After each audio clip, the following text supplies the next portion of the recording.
Hey you guys, it's your girl T, and it's time for my recap of Love and Hip Hop ATL, aka The Young and the Ratchet. So let's go ahead and get started. I know I did not get to live tweet with you guys, and I felt bad. Everybody was looking for me, but my ass was in bed, knocked out at 6:30, and I totally missed the premiere. But I got a chance to watch it on my DVR, so I'm ready to do my recap, okay? So in the opening scene, we see Jocelyn and Stevie J, and they're in this huge 18,000 square foot home. Stevie J sitting there singing, and Jocelyn comes up in this, green flirty dress, and they just seem really happy together. They claim that they've gotten married. They don't know when they got married, but that they're married now. And Jocelyn announces that she is paying half the bills with Stevie J, and she's come a long way from being a damn Puerto Rican streetwalker. I don't think she said streetwalker, but she said something about Puerto Rico and I don't know, the strip club. So she said she's come a long way from doing that to basically living in this huge mansion with Stevie J. So moving on to the next scene. On the next scene, we have Rashida and Kirk Frost. So they're back, and Rashida's there. She's had her baby. Her baby looks to be about 3 or 4 months old, and she's getting the baby ready. And basically, she's talking about how her and Kirk, they're in the same household. They're taking care of the baby, but they're not sleeping together. Right now, their marriage is on the rocks. She doesn't know if she can trust him again, and she takes the baby downstairs to Kirk, and Kirk is there, trying to get the baby together and get him fed and everything else.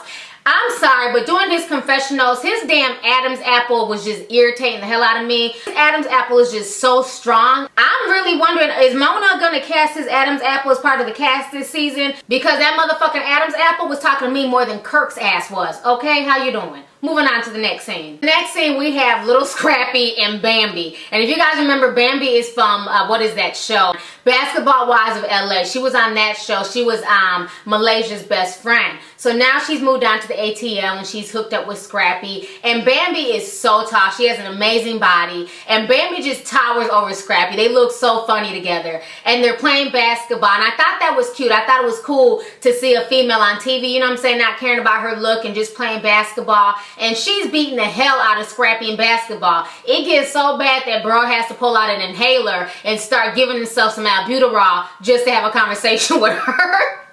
That whole scene had me cracking up. Bambi bought the shit out of Scrappy. Moving on to the next scene. So in the next scene, we have Nikko and Mimi Frost. And Mimi seems to be taking a page out of Jocelyn's handbook because she has on like this low-cut leopard, I don't know, leotard thing, and her boobs are showing, and she just looks like an older version of Jocelyn now. Like she's trying really hard to be sexy, and she's saying that she's really happy with Nikko, and all they do is film their sex lives, and they have a lot of great sex, and she's moved on, and Stevie's moved on, and she's doing her, and she doesn't give two shits about Stevie and Jocelyn being supposedly married, and that she's doing her thing. And then Nikko comes in the scene and he starts kissing on her titties, and he's like, I love your titties. And they just start getting real kind of freaky. They move to the bedroom, and Mona Scott is like, cut, move on to the next scene. Ain't nobody got time for this shit. Moving on to the next scene. So in the next scene, we have this female. Her name is Tammy, and Tammy is the fiance of Waka Flocka fame. So she's going up to Waka Flocka's concert, and she walks into the green room or whatever backstage, and he's there with like a few groupies, and she's like, what's up with this? How did they get back there? And he's like, oh man, they're just some fans. Don't worry about it.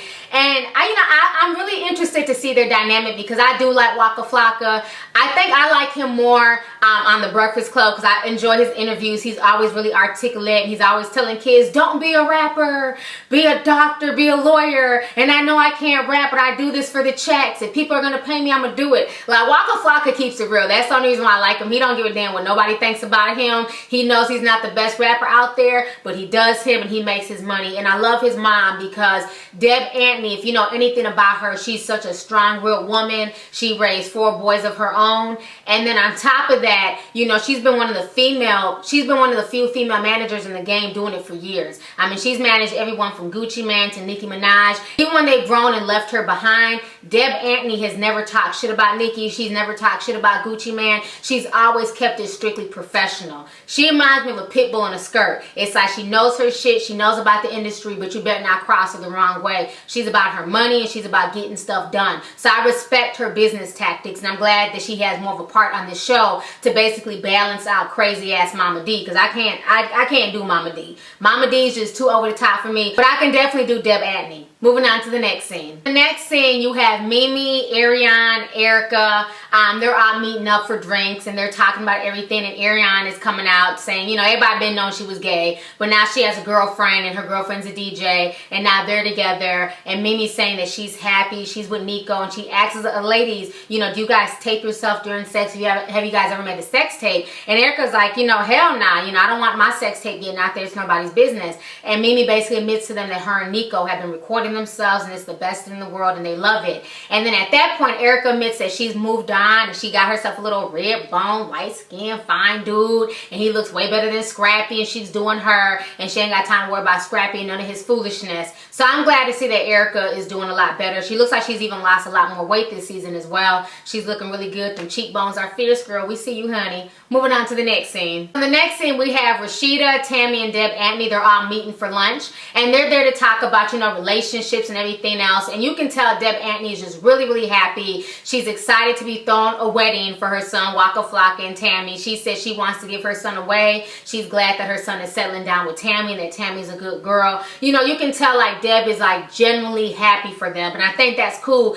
to see a female out there happy for another woman marrying her son instead of being overprotective and creepy like Momma Dee. Rashida's telling her about how, you know, she's still upset with Kirk and all his mess and, you know, everything he's put her through. And Deb is telling her, you know what, no relationship is perfect. You're gonna go through things, but y'all have been holding it down for the past 17 years. You need to let him know that you appreciate him being there for you and baby Carter and doing what he needs to do and standing by y'all. I think you guys can work this out. So I really respected the advice that Deb was giving her. Instead of, you know, coming from a chicken head place saying, you know, just get rid of him and, you know, you can do better and screw him. People don't realize when you're married, it's not like boyfriend and girlfriend, you can just walk away. You know, and if this is the first time that he's really messed up in 17 years, I do think that Rashida and Kirk should try and work it out and see if they can work it out. You know, it's so easy to get divorced. It's so easy to walk away from something. But I think that, you know, she should give it a try. And if it doesn't work, then at least she can say she tried. And I'm glad that Deb Antony gave her that type of advice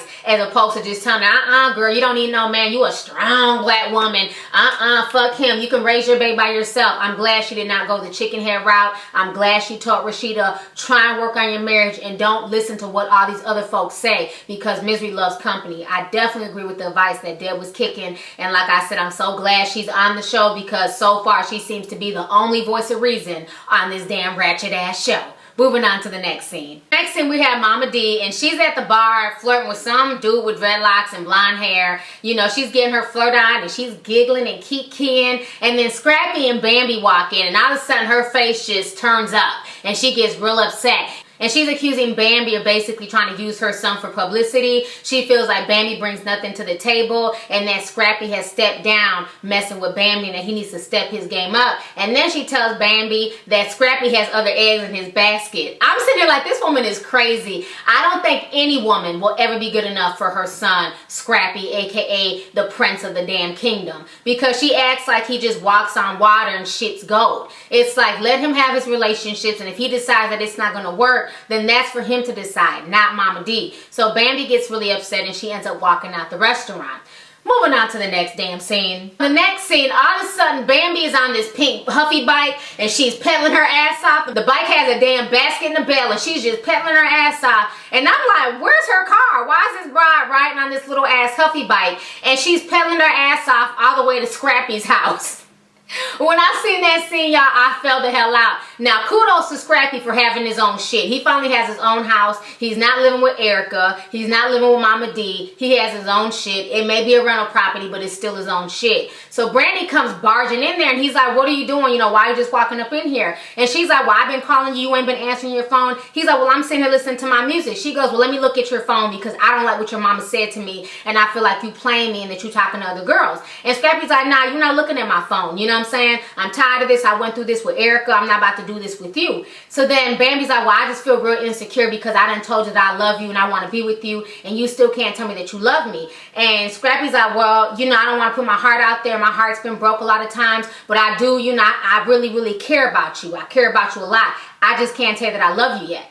And I'm sitting here like, is this bride for real, like, why would you sleep with him before not knowing how he feels about you? You know, that's the problem. Folks rush into shit. They want to sleep with somebody first, and then they expect that other person to feel the same way about them that they do about that other person. That's not how it works. She should have known if he was fully committed to her from jump before even starting a sexual relationship with him. Now she's fucking him, and now she done caught feelings, and Scrappy's doing him and fucking other people, but she just don't realize it yet. So the whole situation was just a mess, and basically she had to sit there with egg on her face, listen to how Scrappy says that he really, really likes her, but that's about it. Moving on to the next scene. So in the next scene, Jocelyn and Stevie decide to throw themselves a birthday bash slash, I guess, marriage party because their birthdays are one day apart. So they're throwing the party. Benzino's there. Everybody's getting drunk. Arian is there. Erica is there. Everybody's there but Mimi. So they're all having a good time partying and everything else. They're biting money. They're biting this dollar bill cake that they had and everything else. So then all of a sudden, Erica and Arian come to go talk to Jocelyn.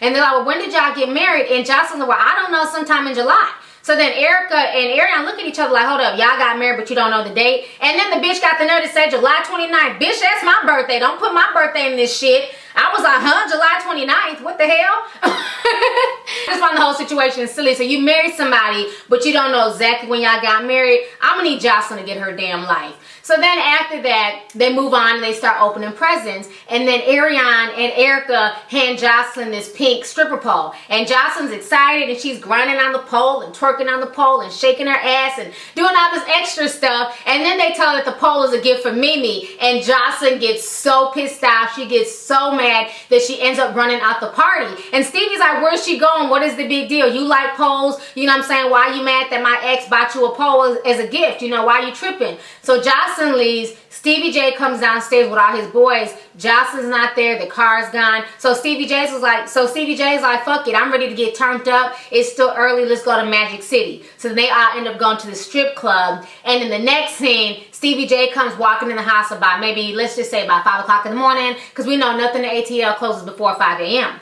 So Stevie J ends up coming in the house and Jocelyn is livid. She's pissed off. She feels like Stevie J should have came straight home to see what was wrong with her. And Stevie J's like, well, nah, you know, you chose to leave. You left me there. I went to the strip club. I went to go do me. And then Jocelyn accuses Stevie of going to the strip club to go fuck with 18-year-olds. And Stevie's like, I have a daughter who's 18. I would never fuck with an 18-year-old. And they start going back and forth. And it's just a bunch of ratchet mess. And eventually Jocelyn kicks him out the master bedroom and tells him to go downstairs to the man cave. And then the scene ends. Moving on to the next scene. So then in the last and final scene, we have Nikko and Mimi, okay? What's going on here is that Nikko invites Mimi to dinner, and Nikko tells Mimi that basically his luggage was stolen, and the camera that he used to record all their sexual innuendos was in that bag of stolen luggage, and that Media Takeout got a hold of it. And Mimi starts screaming and crying these fake ass fucking crocodile tears. And you can tell this whole thing was a setup. It just seems so fake. So instead of leaving your camera at home and downloading that footage onto your laptop or onto an external drive,